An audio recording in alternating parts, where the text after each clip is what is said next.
Assalamualaikum warahmatullahi wabarakatuh. Teman-teman saya hormati dan hamba balai sambagakan. Lembaga survei LSI DNIJA merilis tingkat kepuasan masyarakat terhadap kinerja pemerintahan Joko Widodo yang mencapai angka 82%, dan angka ini hampir mirip dengan hasil survei Mas Yunarto Wijaya dari Carta Politika yang angkanya 79%. Jadi di titik tertentu di margin of error angka tersebut hampir secara substansi memiliki nilai yang sama. Nah, teman-teman saya banggakan ketika tingginya kepuasan masyarakat terhadap kinerja pemerintahan Joko Widodo tersebut, ada hal yang menjadi pusat perhatian bagi para analis, bagi para pengamat, di mana ditakutkan di era kepemimpinan Pak Joko Widodo ini akan ada muncul masa seperti eranya Orde Baru, di mana setiap kecintaan masyarakat yang begitu tinggi kepada pemerintah Pak Joko Widodo, hadir sebuah tren dengan istilah demokrasi kultus. Nah, teman-teman yang saya banggakan, jika melihat kemarin di acara Musra, ada satu banner yang bertuliskan merah kata Jokowi, merah kata relawan, putih kata Gibran, putih kata relawan. Dan sepintas memang tidak ada masalah dengan banner tersebut. Tapi kalau kita analisis, bahwa tulisan tersebut harus menjadi pusat perhatian kita. Perlu teman-teman ketahui, hadirnya relawan itu untuk menyampaikan aspirasi masyarakat kepada Jokowi.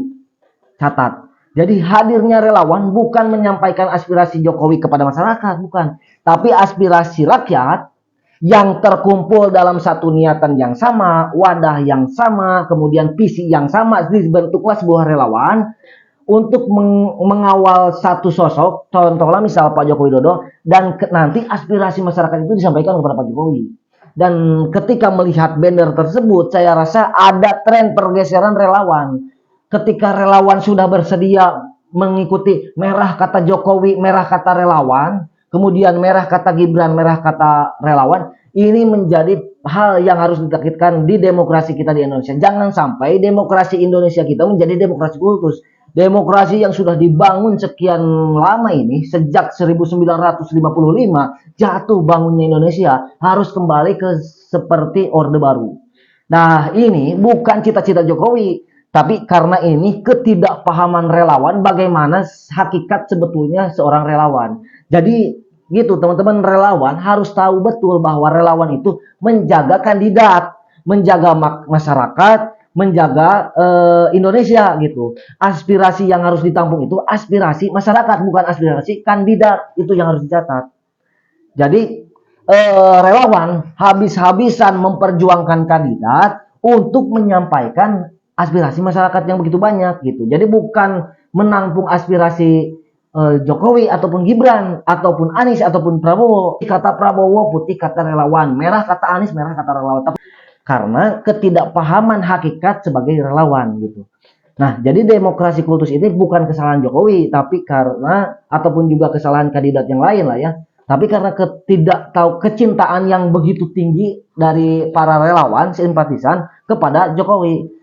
Kenapa saya katakan demikian? Karena bukti di berbagai lembaga survei masyarakat di angka 79%, bahkan LSI di angka 82% mengatakan puas terhadap kinerja pemerintahan Joko Widodo. Bahkan wacana 3 periode muncul juga mungkin sebagian karena mereka masih merasakan betapa nyamannya dipimpin oleh Presiden Joko Widodo. Artinya ini adalah dengan kata lain saya tadi di awal, ini hadirnya demokrasi kultus. Itu yang menjadi kekhawatiran kita gitu. Bagaimana teman-teman relawan harusnya bersikap bijak, kemudian juga jangan terlalu mengkultuskan lah ya kepada seseorang, entah kepada tokoh apapun itu ya, tokoh politik, tokoh pendidikan, tokoh agama, jangan terlalu mengkultuskan. Jangan terlalu mengkultuskan. Karena bahaya, karena bahaya.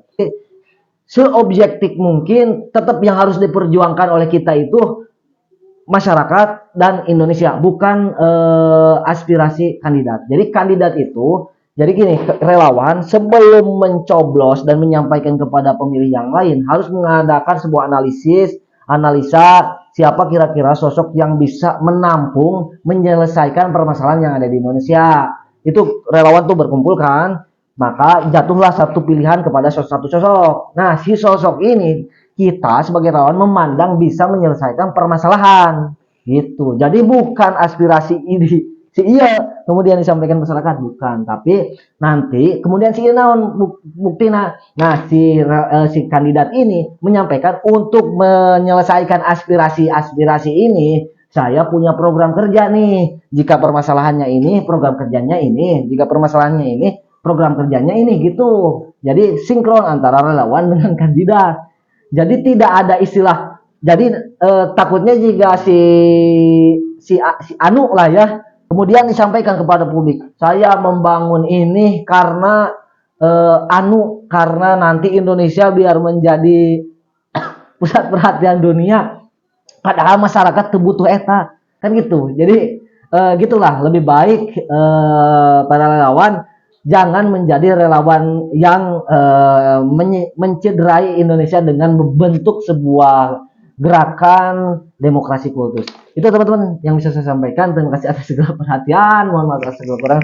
Assalamualaikum warahmatullahi wabarakatuh.